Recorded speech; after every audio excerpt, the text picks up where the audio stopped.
Welcome to the Diversity Pivot Podcast. I'm your host, Julie Kratz, and this season we will be unpacking real trends, hot topics in the workplace around allyship and inclusion.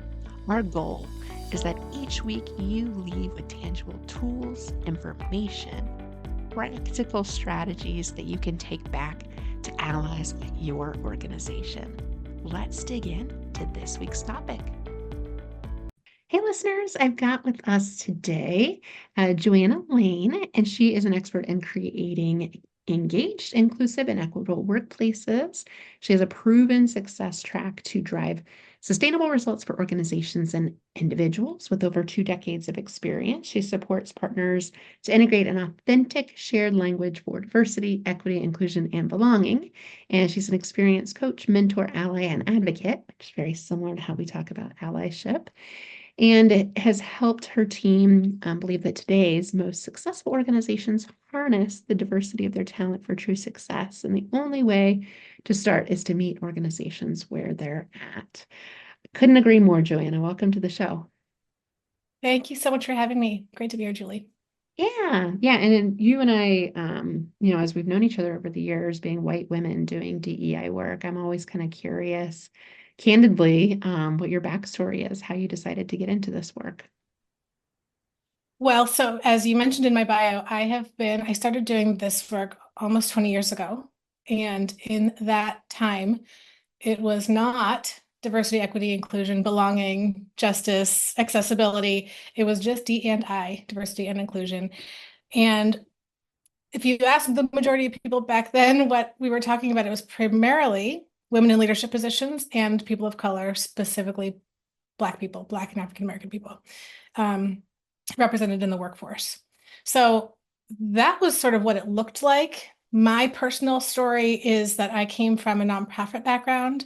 I worked for organizations that served underrepresented, marginalized communities, and really believed in using what I could to provide opportunities, voices, whether it was through fundraising, advocacy, letter writing, to create opportunities through equity. And then found this opportunity in diversity and inclusion, and it looked very different than it does now. And I'm really proud to have stayed in this work. I believe deeply that as white people, it is our responsibility to learn, to be in the conversations, to ask the hard questions, to listen, and to lead these conversations as much as we can. It is not the responsibility of those who have been in it to be the only ones carrying these conversations. Yeah. It's just kind of silly. Like, why would you be tasked to clean up the problem you didn't create? I love that. I think we're the ones that did some of that harm. And so Yep. why not be involved in solving Absolutely. the problem?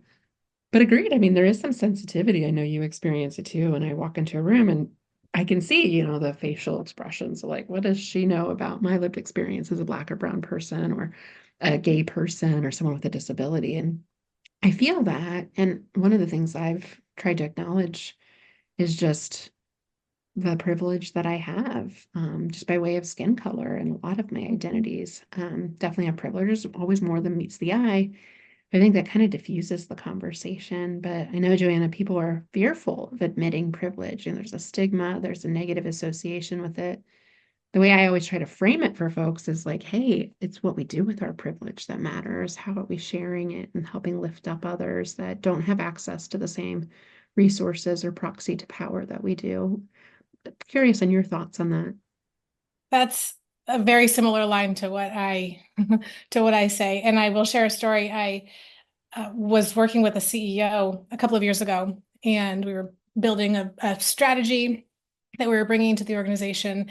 And it involved some coaching for the leadership team and some workshops. That was a really robust, lengthy education plan. And I had been working with the learning and development team ahead of that, but I met with the CEO, and the biggest concern that the CEO expressed to me was that I just don't want to be talking about privilege. I don't like, can we not bring up privilege? And it really took me back because I feel like I have had conversations where in the past it's been, can we not talk about bias? I don't want to talk about my biases. I already know, I already know we have them, but it's, it's too far to go there. And in this moment, challenge accepted, right? I can scrub this presentation in this class of the word privilege. And to what you just said, there's nothing wrong with having privilege. We all have it. You and I are sitting in our offices, wherever they are.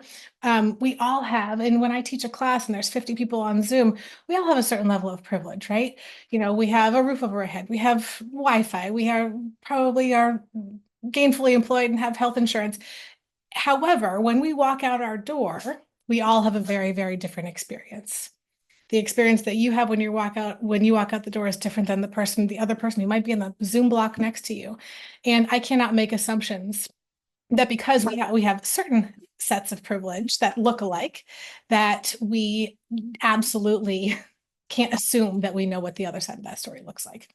And so, I believe deeply in the work that I do is I need to meet people where they are. So in that case of that conversation with that CEO, I met them where they were and I said, okay, we will do what we need to do. And so I turned it into the word opportunity and basically did the same exercise. But what's important about this is making sure that when we have these sticky conversations about equity, inclusion, whatever makes us uncomfortable about it is to then sort of find the way, the door in that makes it like, okay, I'm not going to just tune out. You have not said something that already makes me feel polarized. I will be here. I will be in this conversation. And that's the beauty of the work that we're doing, right? Is finding a way to we're not shoving language into someone's face that makes them uncomfortable. Yeah. And I think that's part of the privilege we have as white women in this work is we can open up the doors to those conversations Yep. a little bit more nuanced and a little bit more palatable. Not that that's right, but just by way of the way we look, the package of skin and sometimes gender that we're in. But I know when I meet with mostly C-suite leaders that are, let's be honest, 80% white men, there's, I think, a recognition of almost relief sometimes when they see me. It's like, oh. Mm. And to me, I'm like always curious about that. Like, one, did you have like a really bad experience? Or like, two, have you just not been around enough Black and brown people? Like, it just makes Mm. me so curious and interested to unpack that. But one of the things I've tried to do is just leverage that, comfort that they feel with me for good.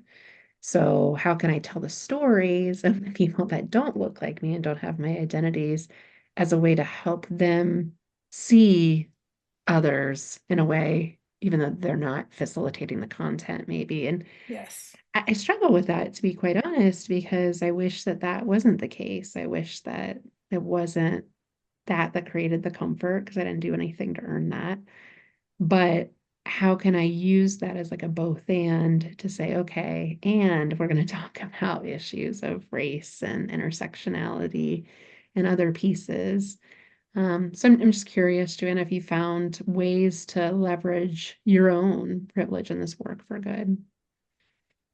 Absolutely. And I have found a lot of conversations very similar to the example that you just shared, is that there's almost a sense of relief. And I believe deeply that if we all, this is part of the work of bias understanding too, right?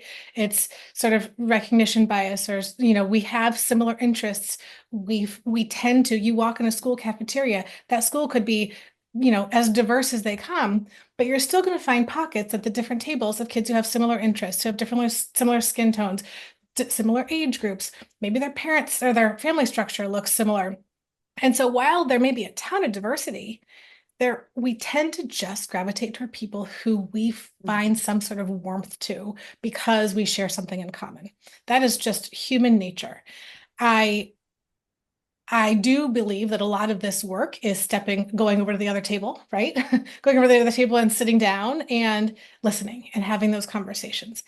And also acknowledging that, yes, we can talk about diversity, but what else is happening? What is it the thing that makes you feel safe with me?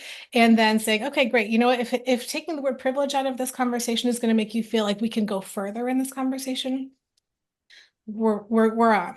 If having a conversation with somebody who looks more like you, or maybe reminds you of a friend or a former coworker or a family member, then let's start there, because already we have established a little bit of an entry point of trust, which, to your point, I struggle with that as well. I struggle with, if why not the other person who's just as knowledgeable and has the same expertise, but also then why not me? Because I do believe that it is my responsibility to continue to stay in this work.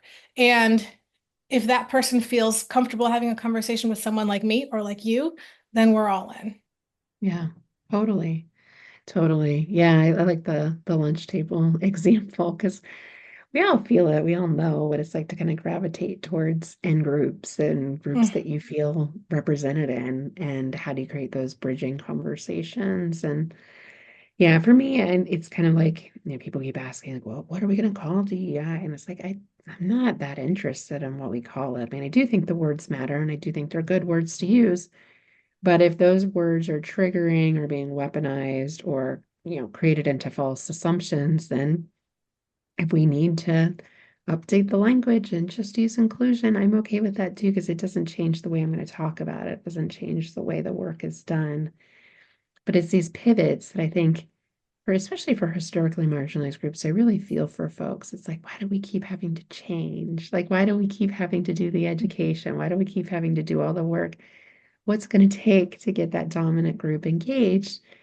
And I can kind of see it from the other perspective. They feel like, well, that DEI work isn't for me. I'm a white man, mm. right? They don't want me there. I'm the enemy. This unfortunate narrative that's been spun on that side.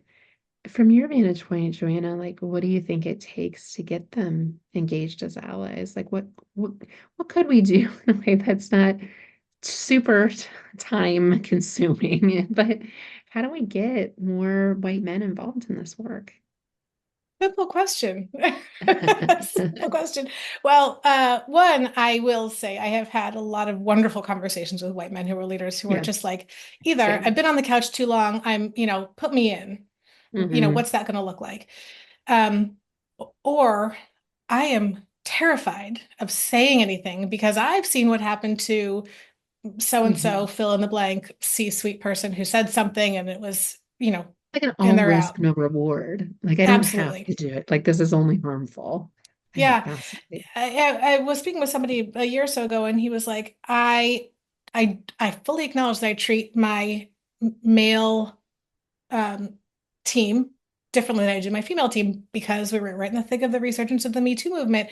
And like, this was an organization that was very social. They would go out for happy hours. And he was like, I am not going to be at a bar with a female employee after hours. And, I understand and appreciate that. And then what do we happen? What do we see is the social stuff, the camaraderie, the friendship that comes out of that, that what water cooler or happy hour experiences, we're not seeing that anymore. We're not seeing that happen. So, but this person was like, I want to be in it. I want to be able to be an ally. I want to be able to treat everybody with this, equitably, but I can't because I'm afraid. I'm afraid of how it's going to reflect on me. So, I will say I have seen some really, really well-meaning and very innovative ideas and leaders who have been very, very vocal, and I so appreciate that. Um, and I think one of the things that I work so much on with my clients and just having any conversation is that I am not, when I do this work, having conversations with white men or with leaders or people who have just never really been comfortable having these conversations, is find comfortable one place that's sort of the entry point. Whether it's, tell me about a time that you recognize that you were the only one in the room. And or tell me about a time that you felt different or that you recognize somebody else is different. And then let's figure out how to unpack that. What did that mean for you? What was the impact on you or your friendships, or what does it mean for you as a leader? And you sort of mentioned this, like, well, diversity is not for me. Diversity by definition means difference, right? And so when we as English speakers hear the word difference, we tend to think not me, right? We think separate. And so if we can think diversity means also me, diversity includes me and me, then how can we be in the conversation in a way that feels really authentic? I think that the biggest mistake that I see is with leaders or people who are relatively new to getting in these sticky conversations is, or I guess high stakes conversations, is trying to put on somebody else's definition of what it is like to be an inclusive leader or what it is to speak with authority on this subject. I love when leaders say, I don't know where to start, but I want to hear. And to be truly coming from a place of authenticity and vulnerability. And also acknowledge, like, I might get your pronouns wrong. I might not, my language might not be right, but please let me know because I am in this to learn. I think we're all aware of getting feedback that comes with different, a different tone. And if it feels like it's in the interest of us learning and growing, then we're all in. If it feels like it's coming from a place of blame and shame, then we're out. So I think so much of it is finding a way to meet somebody where they are with some experience, expand on it, grow from it, and then make sure that we continue to be curious about what those experiences mean for where we are now. Yeah, You I also like that. mentioned you also mentioned the, what are we going to call it now? I have someone who I'm in a group with, and he said, I think DEI, what about direct earnings impact? We're not talking about diversity, we're not talking about inclusion, but when we think about the benefits of having a truly inclusive workplace, it reflects directly on the success of our work in our company and our bottom line, right? So it's like, let's take all those words that are so loaded right now and charged and really just talk about the benefits. I mean, I say that a little cheeky, but really there's so much to it that that we don't need to be so tied to these words that are so charged. What gets your heart racing when you hear the word diversity? Is it because it's uncomfortable? Difference makes us feel uncomfortable. So I just thought that I loved that. Direct earnings impact. Yeah. Yeah, I know there was a recent example at like an award show where they did like diversity is distinctive. It was the same thing, like three very Hmm. positive words. And I kind of like that because it's like it's been so weaponized and like turned into die and all sorts of just Yes. horrific DEI hire. I just never would have thought I Yeah. would have seen this happen. And Yeah. you're right. I mean, I think acknowledging the why the backlash has happened is fair. And I'm kind of at the point now with our work, you and I having done it for so long and been on the roller coaster ride for so long, it's like, no, it's not going away. So you can Mm. either get on the roller coaster, keep riding, or be relevant and stay behind. Like it's just Yeah. not going away. And so I like just playing a little offense. Like, yeah, it does create impact. Like I want to use Yeah. these words positively. And I also don't want to discredit the great work that you and I and other practitioners have tried to do inside organizations. But I've found just being a little quieter about it. Maybe not putting the acronym front and center on our websites and in our Hmm. statements and employee handbooks, but we are going to have a culture that's inclusive, and we know that that's what creates the business environment and the impact that we want to create. And this is what our employees and future customers, consumers are looking for. So I think that's fair, and I do think we need more outspoken voices on our side. I love it when like Mark Yeah. Cuban says something, it's like, yes, or like Jamie Dimon. There's just not that many of them. There's so Yeah. many, feels like so many of the other. It's like, where are people? Is it just Yeah. not And we're sensationalized? Is it just celebrating, like, not? what's the risk, right? Like, I mean, it's always like, yes, thank Yeah. you. And yeah, and Didn't more. cost Yes, you and a more, thing, please. Cuban. Like you get to still be a billionaire. Exactly. Exactly. Um, as you think about, maybe the post-election, I'm just ready to move on to 2025 at this point. Yeah. But for our listeners, like, what do you see in the future? What trends are you seeing with inclusion work? I, well, as we talk about, before we talk about the future, I want to talk about the past for a quick moment. Yeah. Because what I'm sure you and I and anyone who's been in this space or this country for that matter in 2020, post George Floyd and the resurgence of Black Lives Matter movement, and we're in the thick of a pandemic. Companies that already didn't have uh, DEI program or somebody responsible for it were just sort of thrashing for, in my experience, unconscious bias training. We need unconscious bias training. And the companies that already had a strategy and a vision and their culture really embodied a lot of this work just continued to do the same, but created, safe spaces for having conversations because people were hurting so badly. Still are. It feels different, right? And so I will say that I hope that we can be in a space of realizing that we're just reacting isn't going to move us in the direction that we really need to be to make meaningful change, to create that positive. Again, we take all these words out of it. But if we can start by having a conversation of where are we? Really look at your organization, really look at your community. Where are we? Where are these, tables that we can shake up? Where are we seeing some inefficiencies or some deficits in equity and in our practices? And so if we can just keep it going and it's a slow churn, then we do not need to get to the top of the mountain you will not get to the top of the mountain through one class. Nobody ever has, right? We can teach and teach and teach, but it's really about feeling it and then being able to internalize it with authenticity and use the language that feels right for you.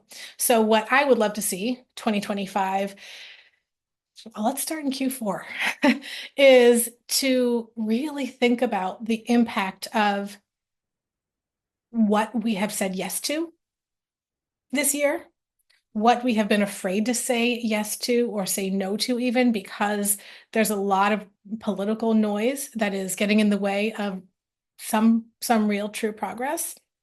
And then try on a few scenarios, whether it's a really robust accountability or allyship program, or doubling down on having conversations with your ERG leaders if you have them, or your community members, or if you don't, trying to understand what it is that makes people feel like they truly belong. Trust and inclusion equals belonging. And it is, if you really do feel like you belong, that means that you're not just at the table, that you have a voice and your voice is being heard. And so I think that it is, we are moving past, I've never been a fan of box checking. I don't really know anyone who does, but I do know people that need it. But moving past box checking because it has cost money. It has put a really big cloud over this work. And I'm sure you've seen that too, Julie. It is like when you feel like you're being dragged in to do a mandatory training or have a conversation, it is met with resentment, frustration. This is a waste of my time. And sometimes we can change minds through that, right? But it's a lot harder when it feels like we're just doing that. But when it feels like we're doing something because our organization really believes in it, because we care about every single individual and because of their humanity and who they are, that's the vision. That's what I want to see. And I see leaders who are really stepping up and saying, that's what we want. How can we do this in a meaningful way that isn't box checking, but that will be sustainable and that Yeah. feels like our culture? Yeah. Yeah, totally. No, I mean, you're right. I mean, I thought things were going along just, I mean, slow, but going well pre summer of 2020. And it just exploded. And it was like, I think a lot of us were like, are they serious? Like, you realize stuff like this Yeah. happens way too much. Like, this is not new, but we care now. Okay, cool. Yeah. And Yeah. then, yeah, like with most pendulums, it's swung back. But it's to keep that steady drum beat. Just keep it alive and well. That monthly inclusion spotlight, that all hands inclusion moment, like those Yeah. little threads that we can piece together rather than the mandatory DEI training. Like, Yes. yikes, I don't want to go to that either. Doesn't feel good. I'll share a story. I was working with an organization for many years, and at the beginning of a workshop, I would ask people to introduce themselves, and I would just say your name, your pronouns, if you wish to share them, and then whatever the next sort of like thing we would need to know was. And the first time, and I would probably say for the first 6-8 months that we did that session, maybe one or two people shared their pronouns.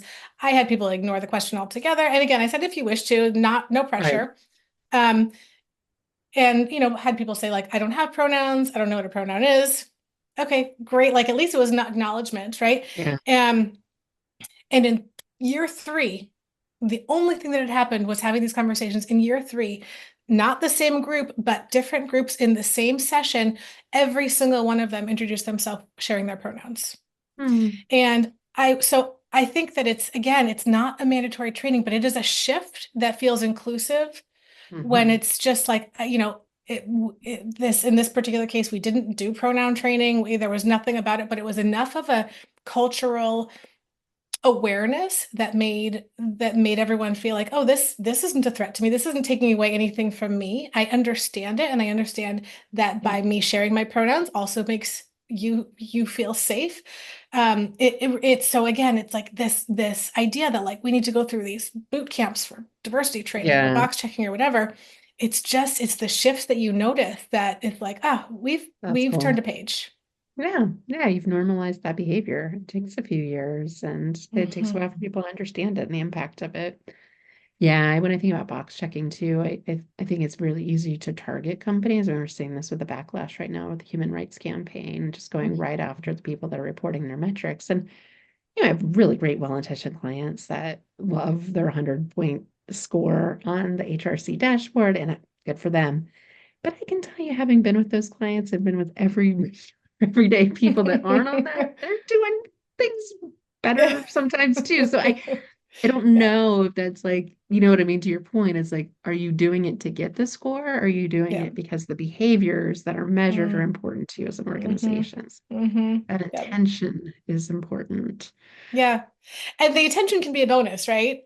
And if the attention is what helps to change the behaviors or change even some things that are in our blind spots, that we're not aware of, then it can lead to meaningful change. But it can't just be about checking off the list of requirements to get a score. No, it's more than that. Well, Joanna, thank you so much for the treasure trove of ideas you've shared with our listeners today. Tell our listeners how they can get in touch with you and follow your work. Thanks, Julie. You can find me on LinkedIn, Joanna Lane, and also on my website, Lane Solutions Group. It is www.lanesg.com. And for those of you who are looking for places to have conversations like this, we do have programs that we run throughout the year. Whether you are an HR practitioner or a coach, they are also they offer CCEUs and SHRM credits as well. But I will say that we are committed to just making sure that more people are involved in this conversation. And if it just takes asking, how would I say this? How would you help position this? We are very much here. That is very much the work that we do, and would love to have you join the conversation with us. And thank you so much, Julie, for inviting me to join you today. Yeah, thanks so much. Really appreciate your work, Joanna. Thank you for listening to the Diversity Pivot podcast. My hope is that you walked away with a tangible tool, insight, or information that you can share with other allies on the journey. If you liked this week's episode, please leave us a review. Your feedback means a tremendous amount to us. We'll be back next week with another hot topic.